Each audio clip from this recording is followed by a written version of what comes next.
He went to bed on a Tuesday night like any other, kissed his wife goodnight, set his alarm for 6, and somewhere in the quiet hours before dawn, his heart simply stopped. No warning, no chest pain, no call to 911, just silence. His family found him the next morning, still in bed, as if he were only sleeping. I want you to sit with that for a moment, because what killed this man wasn't a car accident. It wasn't a rare disease. It wasn't bad luck. It was something so common, so quietly ignored, that nearly 1 billion people on this planet are living with it right now, and most of them don't even know it. It was his breathing. Or rather, the hundreds of times each night his breathing stopped. We call it sleep apnea. And I am not here today to talk to you about snoring or feeling tired or needing an extra cup of coffee. I'm here to tell you that every single time your breathing stops in the night, your body sounds a silent alarm. Your blood pressure spikes, your heart is starved of oxygen, and your blood vessels take damage they never fully recover from. Do that hundreds of times a night for years. And you don't just get tired, you get a heart attack, you get a stroke. Sometimes you get exactly what happened to him, you simply don't wake up.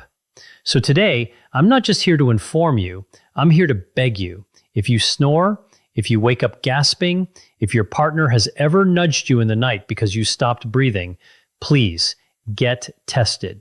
Because the man I just told you about, he was my patient, and I've spent every day since asking myself what I could have said differently, sooner, louder, so that someone else's family doesn't wake up to that same silence. Let's make sure yours doesn't.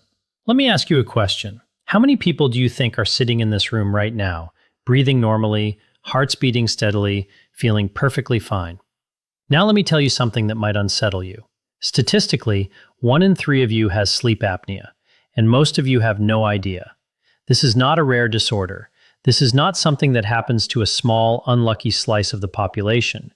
Sleep apnea affects an estimated 936 million adults worldwide, nearly 1 billion people.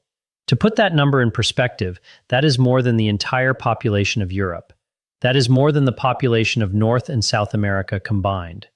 If sleep apnea were a country, it would be the most populous nation on Earth. And yet, here's the part that should truly alarm you. Researchers estimate that 80 to 90% of people with sleep apnea are undiagnosed. They are not in a doctor's office. They are not wearing a CPAP mask at night. They are not being treated. They are simply living, working, driving, raising children, running companies with a condition quietly attacking their cardiovascular system every single night. And neither they nor anyone around them knows it. Why does something this common stay this invisible? Because sleep apnea doesn't announce itself the way other diseases do. There's no dramatic symptom that sends you rushing to the emergency room. Instead, it hides behind things we've been taught to dismiss as ordinary, even harmless. Snoring, we joke about it. We buy earplugs for our partners instead of asking why it's happening. Daytime fatigue, we blame it on work, on stress, on simply, quote-unquote, getting older, and reach for another cup of coffee instead of asking what's stealing our rest.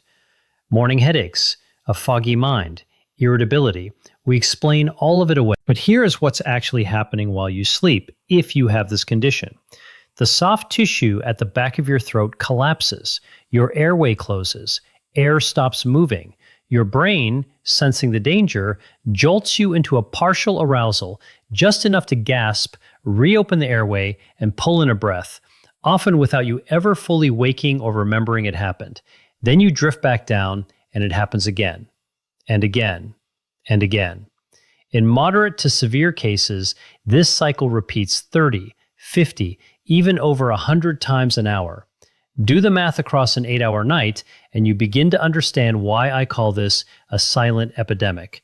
It's not silent because it's quiet. It's often anything but quiet. It's silent because it's unseen. Unseen by the person experiencing it. Unseen by the medical system because most people never get tested.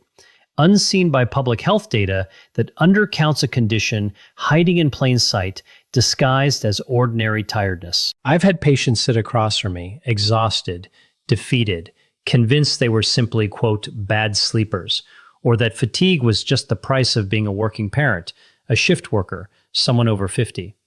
Some had seen other doctors for years, for high blood pressure that wouldn't respond to medication, for a heart that beat irregularly, for mornings that never felt rested, no matter how many hours they logged in bed. Nobody had connected the dots. Nobody had asked the one question that mattered. Does your breathing stop when you sleep? This is the reality of an epidemic that doesn't look like one. There's no outbreak map, no news alert, no visible surge overwhelming hospitals in a single dramatic moment. Instead, it moves through populations gradually, individually, one undiagnosed person at a time, accumulating damage year after year in bodies that appear on the surface completely fine. And that is precisely what makes it so dangerous. We are conditioned to fear the diseases we can see and name immediately. We are far less equipped to fear the ones that hide behind a symptom as universal and dismissible as snoring, or a feeling as common as being tired. Nearly 1 billion people living, breathing, or rather not breathing, over and over, night after night, without knowing what it's setting in motion inside their hearts and blood vessels. Let's go inside the body. Not with a diagram, not with a textbook description. I want you to actually feel what is happening, because once you understand this mechanism, you will never think of snoring the same way again. Picture the airway at the back of your throat as a soft, flexible tube, much like a straw made of tissue instead of plastic. When you're awake, the muscles surrounding that tube stay firm, holding it open so air flows freely. But when you fall asleep, those muscles relax. In most people, that relaxation is harmless, but if you have sleep apnea, that relaxation causes the tissue to collapse inward and the airway closes completely. Air stops moving in and out of your lungs. Now think about what your body does in response. It doesn't know this is just sleep apnea. As far as your body is concerned, you are suffocating, and it responds exactly the way it would to any suffocation event, with alarm. The first thing that happens is a drop in oxygen. Your blood oxygen saturation, which should sit comfortably around 95 to 100%, can plummet, sometimes into the 80s, occasionally even lower in severe cases. Your body senses this drop through chemoreceptors, and it triggers an emergency stress response. Your sympathetic nervous system, the fight or flight system, fires. Adrenaline and cortisol flood your bloodstream. Your heart rate spikes, and critically, your blood pressure surges, sometimes dramatically, in an attempt to force oxygen to your brain and vital organs. Then, just as your body reaches this crisis point, you gasp. Your airway reopens, you take a breath, often a loud, sudden one, which is part of what your partner hears as snoring, choking, or snorting in the night. Oxygen rushes back in, your body calms, briefly. And then, as you drift back into deeper sleep, the muscles relax again, the airway collapses again, and the entire cycle repeats. Here is the number that should stop you in your tracks. In moderate to severe sleep apnea, this cycle can happen 30, 50, even over 100 times every single hour.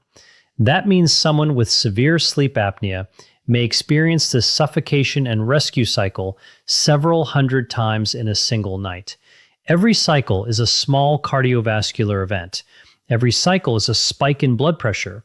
Every cycle is a surge of stress hormones.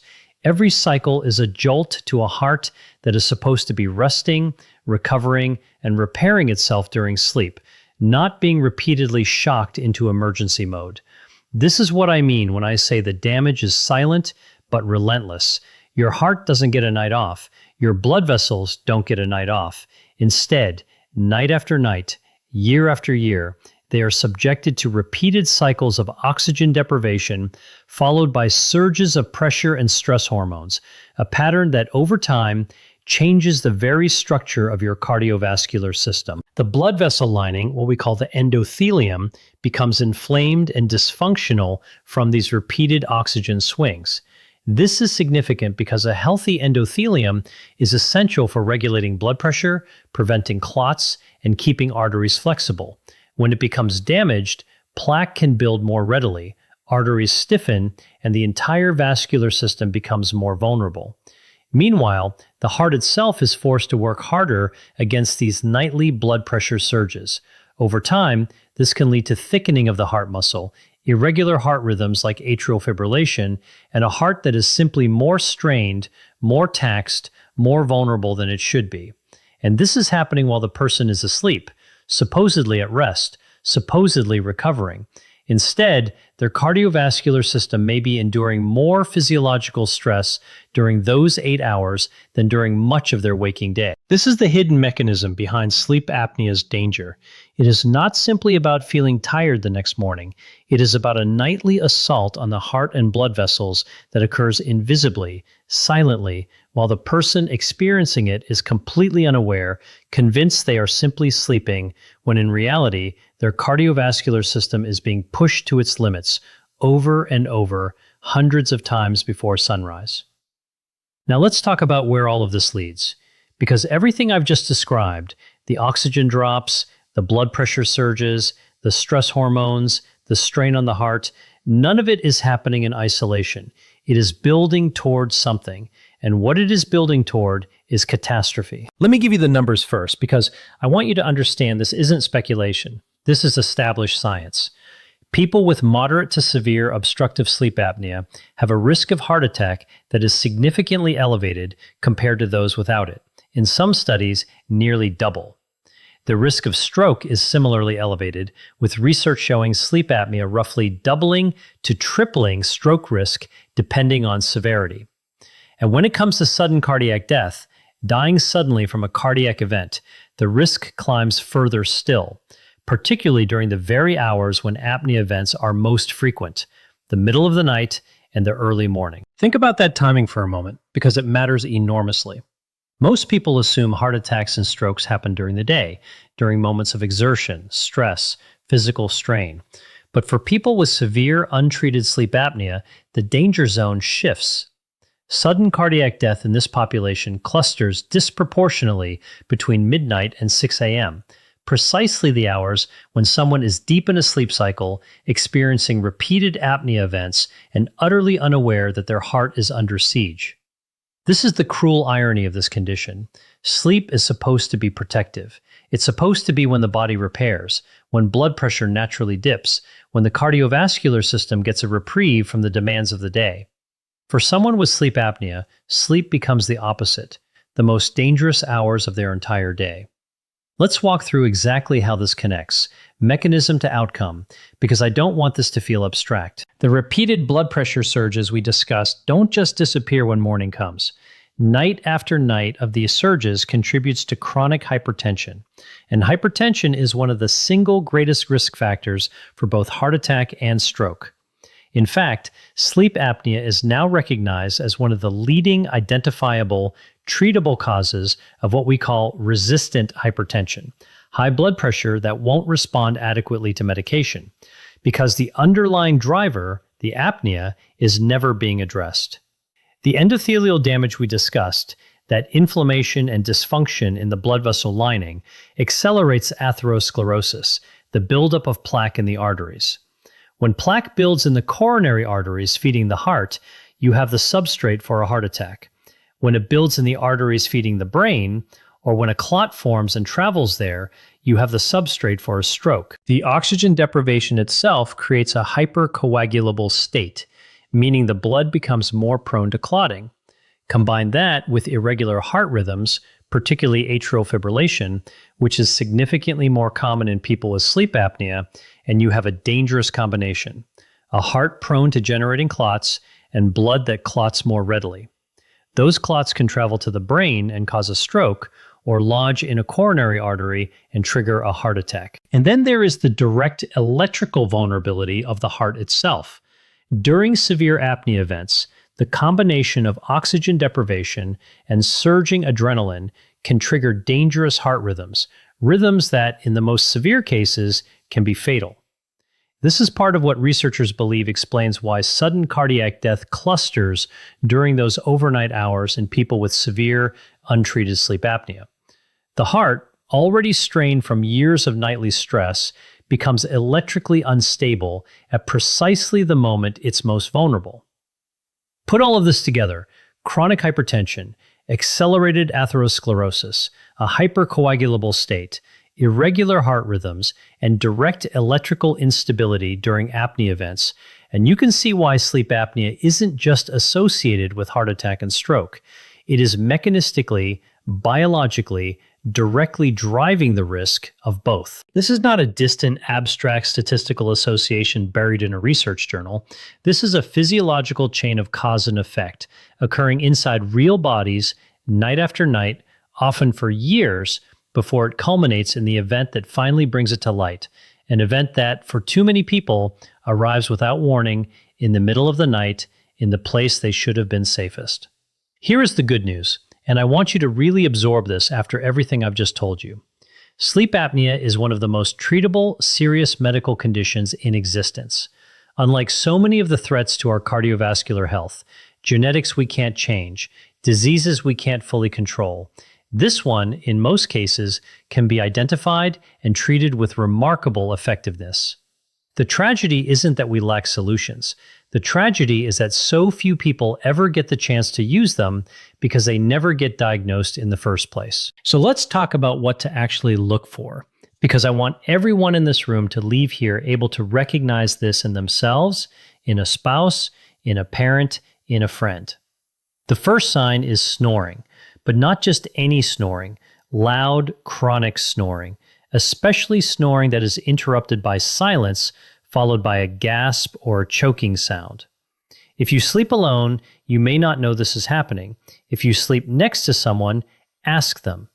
Ask them directly, does my breathing ever stop at night? Have you ever watched me and felt afraid because I wasn't breathing?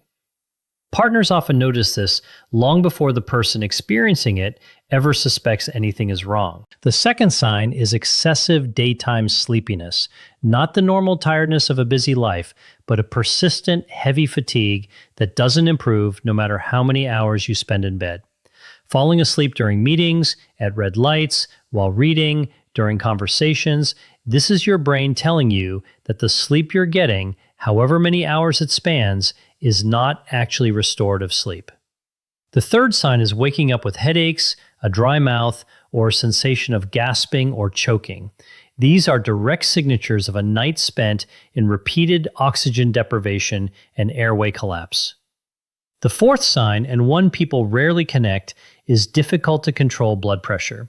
If you or someone you love has hypertension that isn't responding well to medication, sleep apnea should be one of the very first things investigated, not the last. Now, who is at higher risk? Excess weight, particularly around the neck, is a significant factor. But I want to be clear, sleep apnea is not only a condition of people who are overweight. It occurs in people of every body type, including athletes and people who appear entirely healthy. Age increases risk. Anatomical factors, a naturally narrow airway, and large tonsils, certain jaw structures, increase risk regardless of weight. Family history matters, and men are diagnosed more frequently than women, though we now understand this is partly because sleep apnea in women often presents differently and has historically been under-recognized and underdiagnosed. So what do you do with this information? You get tested. It is genuinely that straightforward. A sleep study, whether conducted in a sleep lab overnight or, increasingly, through a simple at-home testing device, can identify sleep apnea with real precision. It is not invasive. It is not painful. For many people, it is as simple as wearing a small monitor on your finger and chest for one night in your own bed. And if the diagnosis comes back positive, the treatments available are genuinely effective. Continuous positive airway pressure therapy, CPAP, remains the gold standard, gently keeping the airway open all night with a steady stream of air. I know CPAP has a reputation, that people imagine it as cumbersome or uncomfortable, but the technology today is dramatically improved from even a decade ago. Quieter, smaller, more comfortable, more adaptable. For people who cannot tolerate CPAP, there are oral appliances that reposition the jaw to keep the airway open, positional therapy for those whose apnea is worse in certain sleep positions, weight management when appropriate, and in select cases, surgical options. The evidence on what treatment accomplishes is striking. Treating sleep apnea effectively lowers blood pressure. It reduces the frequency of dangerous heart rhythms. It improves cardiovascular outcomes. It restores the protective, restorative function that sleep is supposed to provide in the first place. People who begin treatment often describe it as receiving their life back, not just better sleep, but sharper thinking, improved mood, more energy, and critically, a heart and blood vessels no longer under nightly assault. This is why I am asking you, directly, personally, if anything I've described tonight sounds familiar, in yourself, in your husband, your wife, your parent, your friend, do not wait. Do not dismiss it as ordinary snoring or ordinary tiredness. Bring it up with a doctor. Ask about a sleep study. This single conversation, this single test, has the power to prevent exactly the outcome I described at the beginning of this talk, someone going to sleep and simply never waking up. Let's go back to where we began. A man went to bed on a Tuesday night, kissed his wife goodnight, set his alarm for 6, and somewhere in those quiet hours, his heart simply stopped, silently, without warning, while his body lay still in a bed that should have been the safest place in his world. I've spent this entire talk asking you to see what was actually happening in that silence. Not bad luck, not a mystery, a mechanism. One we understand, one we can measure, one we can treat. Nearly 1 billion people carrying this risk without knowing it. Hearts and blood vessels assaulted hundreds of times a night while the world assumes they're simply resting.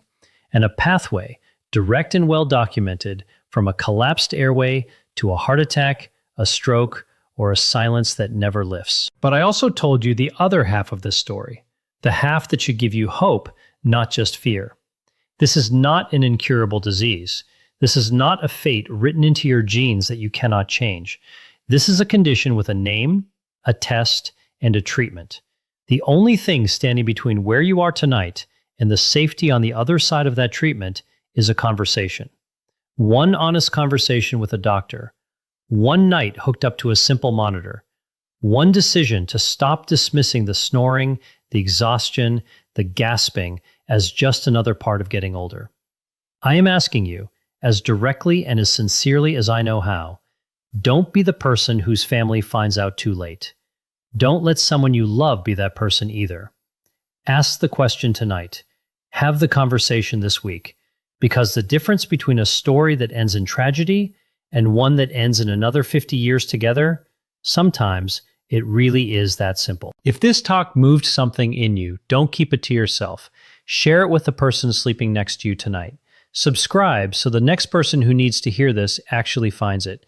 And leave a comment. Tell me, tell us who you're going to have this conversation with. Someone out there needs to see your comment to finally ask their own question. Thank you.